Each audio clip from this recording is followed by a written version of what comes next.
गाउँ सहर सारा गुन्जाउने यो हो radio Saanvi 96.4। Radio Saanvi 96.4।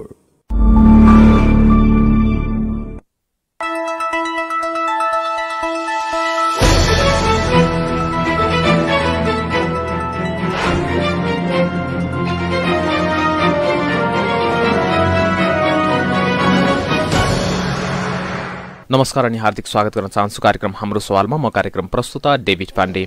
Frequency मोडुलेसनको 96.4 मेगाहर्ज, इन्टरनेट अनलाइनको www.radiosanvi.com र हाम्रो official Facebook page radio Sanvi मार्फत तपाईले हामीलाई सुनिरहनु भएको छ। कार्यक्रम हाम्रो सवालमा रहेर हामीले हरेक साताको आइतबारदेखि शुक्रबारसम्म बेलुका 6:30 बजेदेखि 7:15 बजेसम्म समसामयिक विषयवस्तुमा केन्द्रित रहेर विभिन्न व्यक्तित्वसँग छलफल गर्नेछौँ, परामर्श गर्नेछौँ। अहिले यो कोरोनाको दोस्रो लहर सुरु भएसँगै यो कोरोना कस्तो प्रकारको हो लगायतका विभिन्न कुराहरूमा त्रास बढ्दै गएको छ, जसको परिणाममा हामीले अहिले निषेधाज्ञाको सामना गर्नुपर्ने अवस्था सिर्जना भएको छ। त्यसका विभिन्न जिल्लाहरूमा यो कोरोनाको दोस्रो लहर सुरु भएसँगै निषेधाज्ञा लगाउने कार्यहरू पनि अगाडि बढिरहेको छ। त्यस्तै गरेर अस्पतालहरूमा बेड अभावका कुराहरू, अक्सिजन अभाव हुन सक्ने कुराहरू पनि बाहिर आइरहेका छन्। कि साँच्चीकै यो डरलाग्दो कोरोना हो त, यो दोस्रो कहर अथवा दोस्रो लहर, यसले गर्दाखेरि हामीलाई झन् बढी जोखिम छ त? यो विषयमा केन्द्रित रहेर हामीले जनस्वास्थ्यविद डाक्टर समीर मणि दीक्षितसँग कुरा गरेका छौँ। प्रस्तुत छ यो कुराकानी। स्वागत छ सर हजुरलाई। अब अहिले यही कोरोनाको दोस्रो लहर सुरु भयो। मैले सुरुमा सरकारको कामदेखि सुरु गर्न चाहन्छु। सरकारले गरेका कामहरूमा हामीले सन्तोष मान्न मिल्ने ठाउँ छ अथवा छैन? त्यस पछाडि जति पनि गरेको छ त्यो चाहिँ यो कोरोनालाई परास्त गर्नको लागि चाहिँ पर्याप्त छ कि छैन होला? हेर्नुहोस्, जब खोप सुरु गर्यो नि सरकारले एकदमै राम्रो काम गर्यो। जुन खोप अभियानबाट सुरु गर्यो, विभिन्न विकसित देशले पनि खोप नपाएको समयमा नेपाली नागरिकले खोप पाउन थाले। एकदम राम्रो पहल थियो। त्यसलाई हामीले सकारात्मक रूपमा लियौँ र त्यसलाई धन्यवाद पनि दियौँ हामी नेपाल सरकारलाई। त्यसपछि एकछिन नै राम्रै गइरहेको थियो होइन। तर कहाँ सरकारले चुक्यो भन्दाखेरि जुन परीक्षणको दायराले हामी जुन एक्टिभ केस फाइन्डिङ भन्छौँ, जो चाहिँ समुदायमा गएर निरन्तर रूपमा परीक्षण थोरै भयो भने थोरै सही गरिरहनु पर्छ नि, त्यो राज्यले गरेर। र त्यो नगर्दा के भन्दाखेरि हामीले केस बढ्दै गरेको अन्तिम समयमा थाहा पाउन थाल्यो। सर्भेलेन्स भन्छ, त्यो सर्भेलेन्स राम्रोसँग हुँदै भएन। र त्यसले गर्दा चाहिँ त्यो कुरामा चाहिँ सरकार एकदमै चुक्यो। र अर्को कुरामा कहाँ चुक्यो भन्दाखेरि यो भेरिएन्टहरू हेर्ने भन्ने कुरा थियो। यो होल जिनोम सिक्वेन्सिङ गर्नुपर्ने हुन्छ। यसको लागि यो सुरुमा गर्ने क्षमता र दक्ष जनशक्ति र पूर्वाधार नेपालमै थियो। सरकारी स्तरमा थिएन त, निजी स्तरमा थियो, प्राइभेट स्तरमा थियो। तर सरकारले त्यो चलाउन चाहेन। त्यसले गर्दा के भन्दाखेरि नेपालमा यदि पहिले नै यस्तो यो आक्रामक भेरिएन्ट आएको छ भने थाहा पाउनु पाएको भए त देखि मात्र भने आइसकेको छ भन्ने हुन्थ्यो नि त, त्यही तयारी हुन्थ्यो। त्यो सरकारले हेर्नै चाहेन र आफूले नगरेसम्म अर्काको चलाउने प्रयोग गर्न पनि चाहेन पूर्वाधार। त्यसले गर्दा चाहिँ हाम्रो आज आएर चाहिँ अब नयाँ भेरिएन्ट आएर थाहा पाइसक्यो। यस्तो बेला थाहा पायो कि सुरुमा एक महिना अगाडि थाहा पायो सहिलो हुन्थ्यो, एक महिनापछि थाहा हुन्छ अलिकति गाह्रो जाने पर्यो। त्यहाँदेखि सरकार चुक्यो।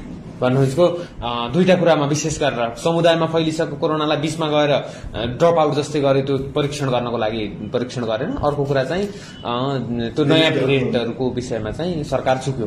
अथवा समुदायमा आएको छ कि छैन भने, समुदायमा आएको छ कि छैन भन्ने एउटा हेर्नको लागि जुन निगरानी भन्छ सर्वेलेन्स गर्छौँ, त्यसमा चुक्यो। जस्तै यो सरकारले जुन पूर्व तयारी गर्नुपर्ने थियो त्यो पूर्व तयारी नभएको।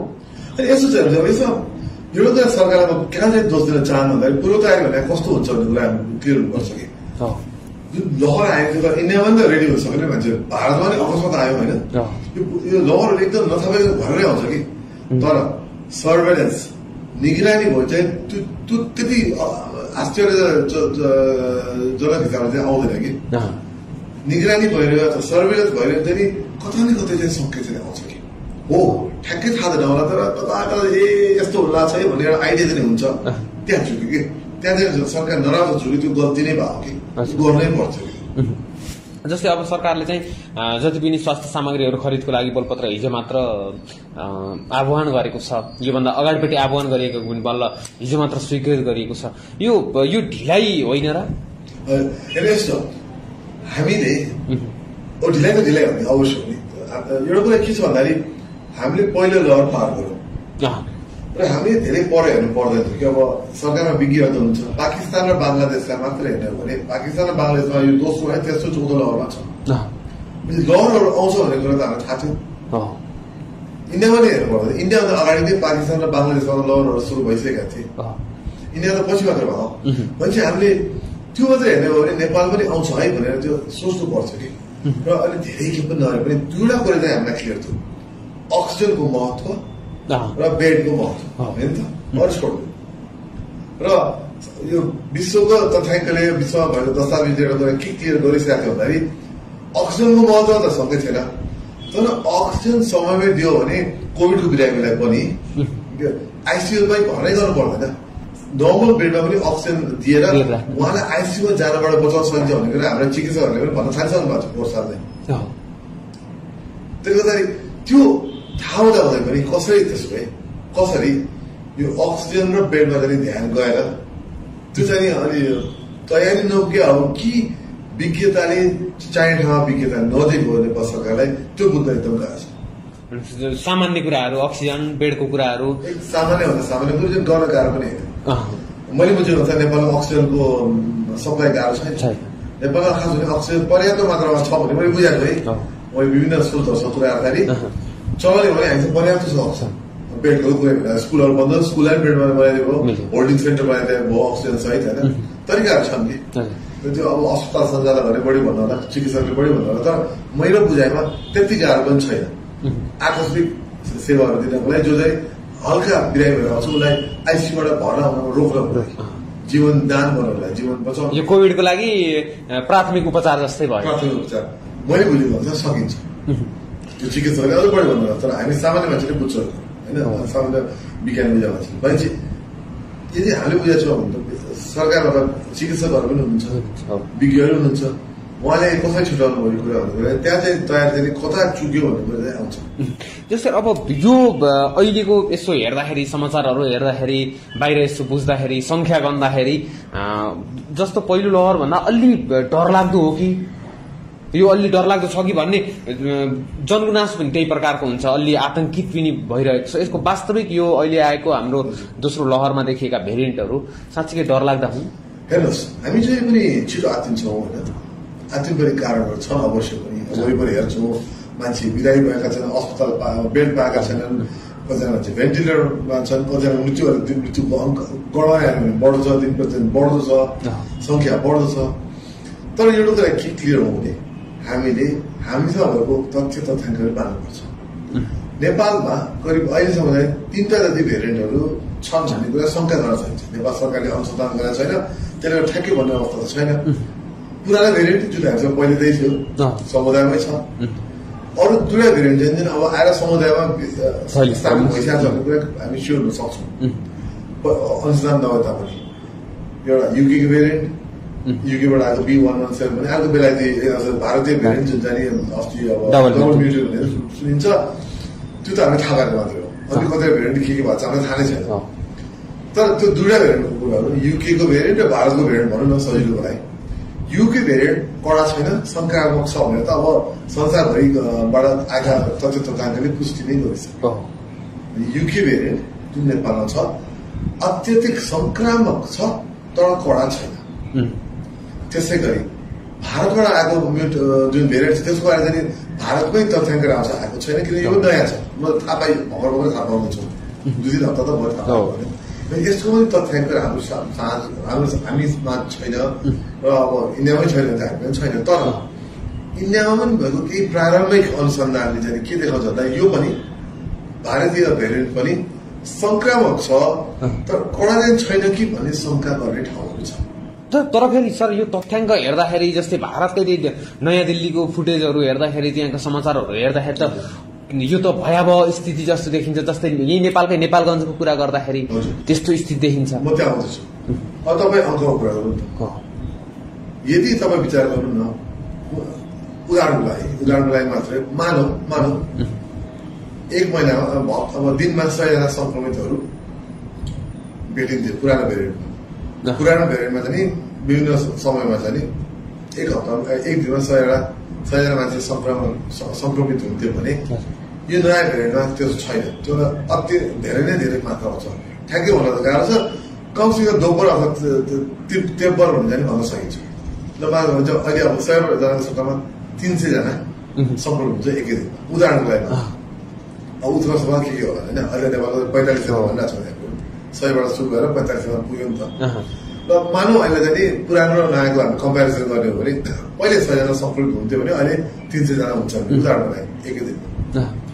100 जनाको 1 जनाको मृत्यु हुन्छ त्यो दर भने 300 जना 3 जना भयो नि त। दर उही छ है संक्रमण दर बढेको छ मृत्यु दर उही छ। पछि संक्रमण धेरै भए मृत्यु दर चाहिँ 100मा 1 भनेर जस्तो 300मा 3 जना। बिरामीले अप्नाउने खालको हो अलि बढी संक्रमितलाई यो अहिलेको बुझाइमा छैन। अहिले अब अस्पतालबाट जे भए पनि हामीले तथ्याङ्क बोल्यो नि त। अहिलेसम्म आएको तथ्याङ्क संसारभरिको तथ्याङ्कले चाहिँ नि यो बढी कडा छैन यो संक्रामक चाहिँ छ बढीलाई सार्न सक्छ तर बढी कडा चाहिँ छैन यो बढी कडा छैन भनेर बुझिन्छ। त्यसलाई हामीले मान्ने नमान्ने आफ्नो ठाउँमा छ।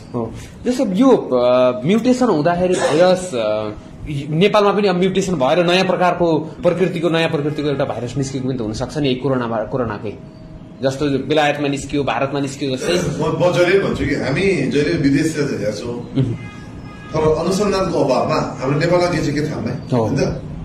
हाम्रो नेपालमा पहिले आएको भेरिएन्ट थियो कि धेरै थुप्रै भेरिएन्ट छ के थाहा होइन हो। संसारलाई अप्ठ्यारो पार्ने भेरिएन्ट हामी कहीँ छ भने त पत्ता लगाउनु जरुरी छ र पत्ता लगाउने क्रम सुरु पनि भएको होला। तर नेपालमै पहिले के थियो भन्ने कुरा थाहा छैन नि त। यो जान्नु पनि जरुरी छ भने कि मैले भोलि नेपालबाट इन्डियामा आएको भेरिएन्ट जाँदा खतरनाक होइन र।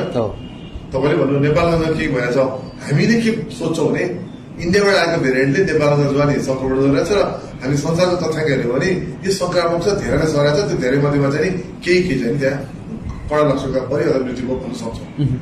तर हाम्रै नेपालको के छ त नेपालकै भेरिएन्टले यो गरेर चाहिँ नयाँ भेरिएन्ट आएको नेपालमा थाहा छैन नि। जब अनुसन्धान गर्दै हाम्रो थाहा हुँदैन कि यस्तो कुरा। त्यसले गर्दा यस्तो कुरा चाहिँ नेपाल सरकारले होल जिनोम सिक्वेन्सिङ नियमित रूपमा गरेर पत्ता लगाइरहनुपर्छ। अब जस्तो मैले खोपको कुरा गरेँ खोप आइसकेपछि त अब एउटा राहत मिले जस्तो भयो। तर खोप डबल डोज लगाइसकेकालाई पनि अथवा जति मात्रा लगाउनु पर्ने हो त्यति लगाइसकेकालाई पनि फेरि कोरोना संक्रमण देखिएपछि फेरि मान्छेमा एक प्रकारको खोपप्रति पनि विश्वसनीयता घुम्दै गएको छ। साँच्चै खोप जरुरत थिएन अथवा प्रभावकारी थिएन अथवा त्योभन्दा बलियो कोरोना भयो। यसै बुझाउनु जरुरी छ। खोपले संक्रमण गराउनु भन्दा पनि संक्रमण गराइसकेपछि त्यो व्यक्तिमा हुन सक्ने कडा लक्षण अथवा कडा रोग अथवा मृत्यु रोक्ने। खोप लागेको व्यक्तिमा संक्रमणै हुँदैन भन्ने कतै पनि लेखा छैन। जस्तै एकचोटि संक्रमण भइसकेको व्यक्तिमा पुनः संक्रमण हुन्छ कि हुँदैन भन्ने प्रश्नको जवाब चाहिँ संक्रमण हुन सक्छ तर त्यो कडा संक्रमण हुन्छ त्यसले मान्छेलाई मृत्यु गराउँछ। त्यसको जवाब हो एकदमै न्यूनभन्दा न्यून साथ गर्दैन भयो भने एकदम अत्यन्त न्यून प्रतिशतमा गर्न। मानिसले खोप लगाउनु भनेको सुरक्षित हुनु आफू अहिले देखिएका दृश्यमा आफू त्यहाँ नपर्नु हो जरुर। विशेष गरी ज्येष्ठ नागरिक अमेरिकाको उदाहरण लिन्छु। अमेरिकामा अहिले मात्र करिब 30%ले दुईवटा मात्रा खोप लिइसक्नुभयो। करिब 40%ले 45%ले एक मात्रा खोप लिइसक्नुभयो। तर त्यहाँको ज्येष्ठ नागरिक अमेरिकाभरिमा मृत्यु दर 80%ले घटेको छ। 80% खोप लगाइसकेपछि 100मा 80 जना बाँच्न थाले रोग लागेका ज्येष्ठ नागरिकहरू जसले खोप लाग्नु भनेपछि अब अथवा खोप लाउनै पर्छ भने छैन अरू मान्छेले खोप लगाइदिँदा चाहिँ उहाँसम्म संक्रमण पुगेन। पछि जे जसो भए पनि खोप लगाएपछि एउटा त व्यक्ति नै सुरक्षित हुनुभयो। धेरैजनाले खोप लगायो भने त्यो समूहमा भएको अन्य व्यक्तिहरू जसले खोप लगाउनु पाउनु भएको छैन उहाँहरू पनि सुरक्षित हुनुभयो। उहाँसम्म संक्रमण पुग्न पाउँदैन यानि हर्ड इम्युनिटी भयो। खोपको महत्त्व त्यहाँ छ। आफू पनि सुरक्षित अरूलाई पनि सुरक्षित बनाउने। अनि यो खोपको कामलाई जति तीव्रताका साथ अगाडि बढायो त्यति सुरक्षित हुने बाटो चाहिँ हो रहेछ। म त्यसै सरकारलाई जहिले पनि अनुरोध गर्छु कि जसरी हुन्छ खोप लानुहोस्। एउटा देशबाट आउँदैन भने अर्को देशबाट, एउटा देशको एउटा खोप पाउँदैन भने त्यही देशको अर्को खोप, जस्तो चाइनाको 3-4 खोप भएको छ, ल्याउन सक्दैन। भारतको 2वटा खोप छ, रसियाको 2वटा खोप छ, भनेपछि अमेरिकाको 2-3वटा खोप छ। भनेपछि जहाँ पाइन्छ त्यो खोप ल्याइहाल्नु र अरू के पनि ज्येष्ठ नागरिकका खोप ल्याइदिनु र जोखिम समूहलाई भन्छु। उनीहरूलाई बचायो भने आम एउटा युवालाई त त्यसले खास के गर्दै गर्दैन, त्यो त अहिले पनि तथ्याङ्क त्यही नै छ। युवा र बालबालिकालाई अहिले पनि अहिले भएका भेरिएन्टले पनि कडा संक्रमित बनाएको छ, तर कडा रोग अथवा मृत्यु गराउन सकेको छैन। त्यो त अहिलेको तथ्याङ्कले त्यही नै हुन्छ, एटलिस्ट युके भेरिएन्टले त्यही हुन्छ। अब निषेधाज्ञाको कुरा छ। यो जब दोस्रो लहर सुरु भयो विभिन्न भेडभाड पनि भए, सुरु भइसके पछाडि पनि अब हामीले त बाहिर सुन्ने हो हजुरहरू जस्तोले भनेको, अब भेरिएन्ट आइसके पछाडि अथवा जोखिम भइसके पछाडि निषेधाज्ञा लगाइयो। साँच्चै यसले ब्रेक गर्न सक्छ त, अथवा यसबाट हामी कोरोनालाई जित्न सक्छौँ यो निषेधाज्ञाले? लकडाउन निषेधाज्ञा भनेकै ब्रेक गर्नलाई नै भनेर मानिन्छ। दुईवटा कुरा गर्छ, एउटा संक्रमणको दरलाई घटाउन मद्दत गर्छ भन्ने हो, यहाँदेखि संक्रमितहरू घटाउँछ भन्ने हो। अर्को चाहिँ अस्पतालको चापलाई नियन्त्रणमा ल्याउनलाई मद्दत गर्छ भन्ने। किनभने जति थोरै मान्छे संक्रमित भए ती मध्येमा थोरै मान्छेहरू कडा लक्षणमा जान्छ र अस्पताल भर्ना कम हुन्छ भन्ने हो। तर त्यो हामीले सोचे जस्तो 1 हप्ता 2 हप्तामा जाने हुँदैन। त्यो चेन ब्रेक 1-2 हप्तामा हुन सक्छ। एउटा व्यक्तिलाई संक्रमण भएर कडा लक्षणसँग जानलाई 15 दिन त त्यसै लाग्छ कम्तीमा पनि। समूहको कुरा गरेर छौँ हामीले, एउटा घरको कुरा गरेर छौँ कि हामीले समूह हजार, दशौं हजारौं लाखौं मान्छेहरू घरहरूको कुरा गरेर छौँ। भने चाहिँ हामी कम्तीमा 1 देखि 1.5 महिना त सानो फरक हेर्न मात्र लाग्छ। अब 15 दिनमा यसको असर हेर्ने भने हुँदै हुँदैन। उकालो लागेको कर 15 दिनमा सट्ट रोकिने होला छैन। त्यसले गर्दाखेरि हामीले चाहिँ के विचार गर्नुपर्छ, लकडाउन भनेको यो हो एउटा औजार जरुरी, औजार चाहिँ हो, अहिले केही काम चाहिँ जरुरी पर्छ, तर छोटो समयमा गर्दैन। सरकारले जुन 15 दिन गराएको छ नि, त्यो 15 दिनमा के ठोस परिवर्तन देख्छु भने नसोच्यो हुन्छ। तर जस्तै यो कोरोनाको निषेधाज्ञा लगाइयो होइन, निषेधाज्ञा मात्र अन्तिम विकल्प हो अथवा यहाँ अहिले त सरकारले त सुरुको विकल्प जस्तो प्रयोग गरिरहेको छ, तयारी भनेर निषेधाज्ञा गर्ने, तर त्यस पछाडि अन्य तयारीहरू गरेको चाहिँ पाइँदैन। मैले पोहोर साल पनि भने यो वर्ष पनि भन्छु होइन, म लकडाउनको विरोधी यस कारण हो कि अरू विकल्पहरू छन्। जस्तै के विकल्प हुन सक्छ? समयमा गर्नुपर्छ। त्यो समयबाट चुक्यो भने चाहिँ लकडाउनमै जानुपर्ने हुन्छ। केही त गर्नु पर्यो नि, केही नगर्नु भन्दा केही गर्नु राम्रो हुन्छ। जस्तै दुःख दियो भने होइन, नागरिकलाई दुःख हुन्छ, लकडाउन अवश्य दुःख हुन्छ। म त्यसको पक्षमा कहिले पनि थिइनँ र कहिले हुनेवाला पनि छैन। तर त्यो नहुनुलाई चाहिँ 1-2 कदमहरू अगाडि नै लिनुपर्छ कि जस्तै जुन अहिले मास्क र दूरीको एकदम कडा साथ गर्न थाहा छ नि, त्यो 1 महिना अगाडि किन नगरे? हामी भारतलाई पछि लाग्छ भन्दा थाहा छ। भारतमा 2 महिना हो सुरु भएको दोस्रो लहर। भारतको देखेको 15 दिन थाहा भइसकेको थियो नि त। त्यो झन्डै 6 हप्ता अगाडि हामीलाई थाहा भइसकेको थियो। 6 हप्तादेखि अगाडि नै सुरक्षा संयन्त्र, गृह मन्त्रालय लगायत मन्त्रालय लगाएर मास्क नलाउनलाई जरिवाना, दूरीकरणलाई कारवाही, जुलुसहरूमा पूर्ण प्रतिबन्ध, भेटघाटमा प्रतिबन्ध, भनौँ न त्यही बेला नै नाइट क्लबहरू प्रतिबन्ध, रात्रिकालीन व्यवस्थाहरू प्रतिबन्ध गरेर अगाडि बढ्न सकिन्थ्यो नि त। अन्य तयारी त्यो लकडाउनको विकल्प थियो कि त्यसलाई नै हामी निरन्तरता दिन्छौँ। अहिले दिनको 4000 भन्दा 7-2000 पनि सीमित हुन्थ्यो होला। संक्रमण हुन्थ्यो, संक्रमण भनेको अहिले त्यो सुन्नमा लाउन सकिन्थ्यो, बढ्छ जति जिएर बढ्छ। मास्क लगाएर पनि संक्रमण हुन सक्छ, के गर्छ 60-70% बच्छ, 20-30% त मास्क लगाए पनि संक्रमण हुने सम्भावना हुन्छ नि, कहिले कहिले खुल्छ नि त। सो भनेपछि विकल्पहरू थिए कि, तर हामी त्यो विकल्प त्यो गएनौँ। के 90% हो कि 100% हो कि नेपाल सरकारको कमजोरी पोहोर साल पनि त्यही थियो, यो वर्ष त्यही। हामी 0बाट 100मा गयो कि 0बाट 50मा गइन्छ कि 80मा गइन्छ कि 2 हप्ता अगाडिसम्म नै हामी यो मास्क र दूरीलाई कडा गर्न सक्छौँ कि। त्यो भने 2025बाट 4000 आउँदैन थियो कि आज जस्तो मैले नबुझेको कुरा जुन सुरुको कोरोना आयो त्यो भेरिएन्टलाई जुन जनस्वास्थ्यका मापदण्ड अपनाउनु पर्ने हो यो युके भेरिएन्ट अथवा डबल म्युटेन्टको लागि पनि त्यही जनस्वास्थ्यका मापदण्डले पुग्छ मापदण्ड त्यही छ। अब हामीलाई जहिले लाग्छ अरू के हुन्छ जस्तो लाग्छ होइन। हेर्नुहोस् यो मास्क हो र दूरी हो, भिडभाड नगर्ने र हात सफा राख्ने त्यति नै हो। कोरोना हो कि यो SARS-CoV-2 हो, यो SARS-CoV-4-5-6 होइन। यो अहिले आइन्छ भने त SARS-CoV-2 नै हो, भेरिएन्ट हो। यो त्यसो विभिन्न प्रकार हो।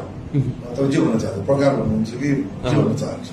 अब हामी यो सरल जीवनमा चाहिँ कहिले फर्किन सक्छौँ? के गरियो भने चाहिँ सरल जीवनमा पहिले जस्तै गरी अब जस्तै पहिलो लहर आयो अलि शान्त भइसकेको थियो, दोस्रो लहर आयो, अब भन्न सकिन्न कि हजुरले बङ्गलादेश र पाकिस्तानको उदाहरण दिनुभयो, त्यस्तै गरी तेस्रो चौथो लहर नाउला भन्न सकिन्न। त्यसको लागि अब हामी सामान्य जीवनतर्फ फर्किने कसरी हो, कहिलेसम्म फर्किएला?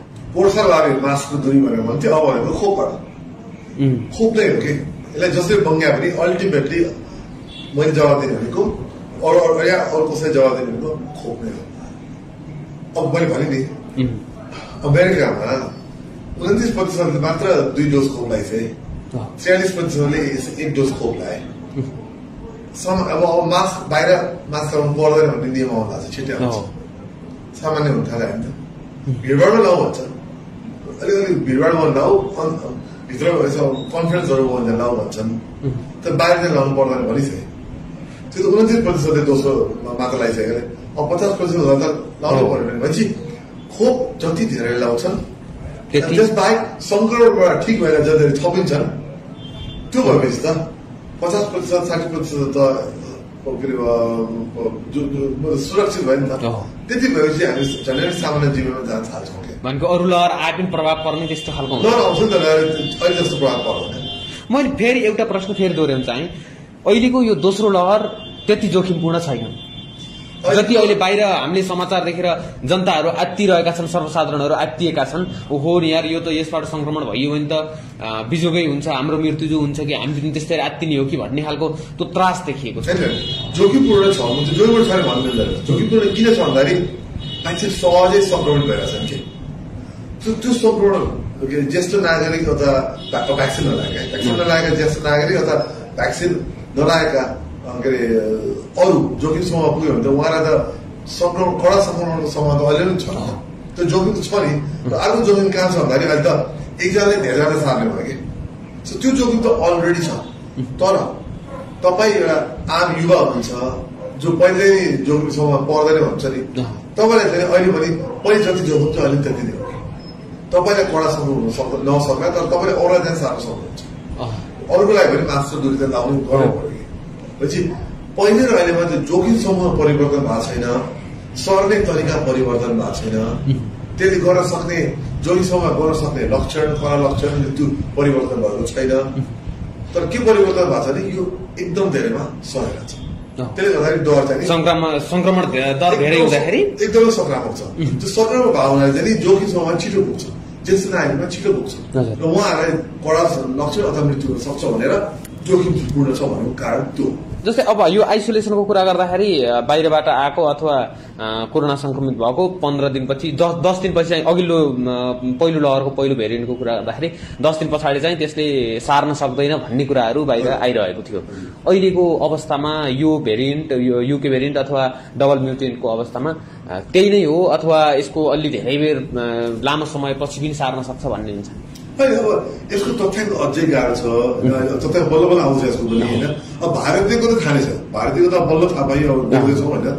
तर जहाँ चाहिँ बेलायतीको छ उनीहरूले के भनेको छ भने यसमा के पनि फरक छैन, सिम्टम पनि अलिअलि फरक भएको छ। त पहिलेको जुन मेन सिम्टम त्यो यसमा छ, बास्ता जानेदेखि यो सबै सिम्टम छ कि भारतीयमा चाहिँ सङ्केत चाहिँ अलिकति डायरिया हुने, कन्जङ्क्टिभाइटिस हुने, सोझे नाक घाँटीमा बस्दा सोझे फोक्सोमा जाने हो कि भन्ने शङ्काहरू गर्न थालेको छ, तर पुष्टि भएको छैन। किनभने चाहिँ अहिले हामी संक्रमणको यो फरक कतिको छ भन्ने अवस्थामा छैन कि। तर कुरा के छ भने यो पनि त्यही 10-15 दिन त संक्रमण गर्छ, जीवित बस्न सक्छ भने त पहिले पनि त्यही थियो अहिले पनि त्यही छ। तर त्यति आत्तिहाल्नु पर्ने अवस्था चाहिँ होइन, अरू फरक खालको लक्षणहरू भए पनि केहीमा फरक खालको लक्षण छ भन्ने कुरा छ, तर वैज्ञानिक दस्तावेज चाहिँ यही यो भन्न सकेको छैन पनि। र अहिले पनि युके भेरिएन्टमा त लक्षणहरू झन् उस्तै नै हो, खासै परिवर्तन छैन भनेर भएको छ।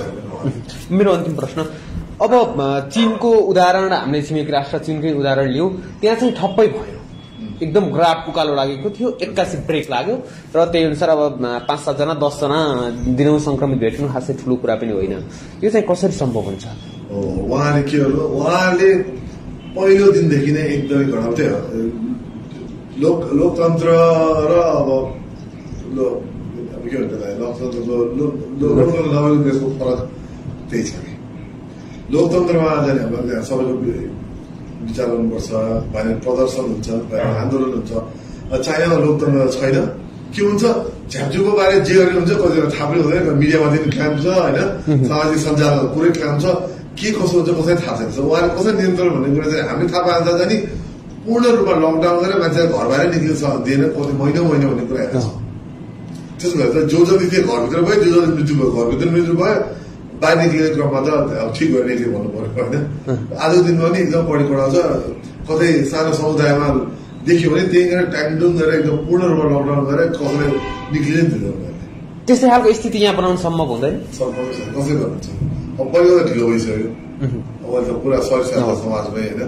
त्यस्तो गरेर त सुरुवाती स्टेजमा गर्नुपर्छ र नेपाल जस्तो देशमा त्यो गाह्रो छ। चाइनामा त नसक्नेलाई पैसा दिन्छन्, खानपिनको व्यवस्था हुन्छ, अफिसलाई सपोर्ट आउँछ, स्टेटले सपोर्ट गर्छ अफिसहरूलाई, कार्यालयहरूलाई। हामी त्यो सक्दैन। अब आजै बिचरा तपाईँले अब भोलिदेखि लकडाउन सुरु हुन्छ, अब दैनिक रोजीरोटी काम गर्ने मजदुरलाई भोलिदेखि नै गाह्रो हुन थाल्छ। कतिजनाले खान पाउँदैन, अब उहाँको 15-20 दिन 1 महिना खाना पनि माग्नु पर्ने अवस्था हुन्छ। अब फेरि चाहिँ क्यान्टिन बनाएर मान्छेले खुवाउनु पर्ने अवस्था लिएर आउँछ। मैले एउटा प्रश्न ठ्याक्कै सम्झेँ सर, हजुरले भनिरहँदाखेरि जस्तै 2 दिन ग्याप राखेर यहाँ जस्तै काठमाडौँ उपत्यका कुरा गर्दाखेरि काठमाडौँ उपत्यकाबाट छोड्नको लागि गाउँ जान, ग्रामीण भेगमा जान मन छ भने चाहिँ जाँदा हुन्छ भनेर 2 दिन टाइम राखिदियो। अब यसले गर्दाखेरि समुदाय स्तरमा संक्रमण फैलिसकेको छ, ती संक्रमणहरू अब गाउँ गाउँ पुग्लान् कि नपुग्लान्? त्यो पोर्सार पनि हामीले कुरा गरेको थियौँ, यस्तै कुरा भएको थियो। त्यो चाहिँ अचम्मसँग भएन। पोर्सारमा काठमाडौँमा बिहाको हुँदैन, मान्छे गाउँबाट गएको हो कि, तर त्यस्तो जुन हामीले भयङ्कर अवस्था आउँछ आएन कि, आउँदै आएन नि, उल्टो काठमाडौँमा आएर फेरि बढ्यो कि। भनेपछि सम्भावना जहिले हुन्छ। सम्भावना किन हुन्छ भन्दाखेरि एउटा संक्रमित मान्छे गाउँ आफ्नो जिल्ला जानुहुन्छ, उहाँले अन्तर्क्रिया गर्नुहुन्छ, परिवारसँग बस्नुहुन्छ, नजिक बस्नुहुन्छ, मास्क फुकाल्नुहुन्छ, उहाँले अरूलाई सार्ने भन्ने सम्भावना जहिले पनि हुन्छ हेर्नुहोस् होइन। तर सायद अब जाने मान्छे अलिक चेतनशील हुनुहुन्छ, सायद मास्क लाउनु भयो, त्यसलाई मास्क लाउनु पर्यो, यसो मास्क लगाइदिनु भयो नि त सम्भावना घट्यो नि त। ज्येष्ठ नागरिकको अगाडि अथवा जोगी समूहको अगाडि मास्क लगाएर बस्थ्यो भने त त्यो संक्रमणले सर्ने समय नै पाउँदैन नि त। त्यसले गर्दाखेरि त्यो गरेर भने संक्रमण सर्ने सम्भावना व्यापक हुन्छ हेर्नुहोस्। सम्भावना भन्छु हुन्छ हुँदैन थाहा छैन, सम्भावना त जहिले रहन्छ। तर होइन सावधानी अप्नायो भने सायद हुँदैन कि भन्ने हामीले आशा गर्न सक्छौँ, किनभने अब मान्छेमा पहिला चेतना चाहिँ चाहेको छ र हालसाल हेर्नु पनि धेरैले मास्क नलागेर बाहिर जानु भएको छैन। अन्तिममा सर केही मैले सुन्न छुटेको चाहेको हजुरलाई हामीले अब हेर्नु सतर्क रहौँ, आतंकित नहौँ भन्छु म अहिले पनि होइन। यो एकदम सरुवा छ, यो संक्रमण एकदम सरुवा छ।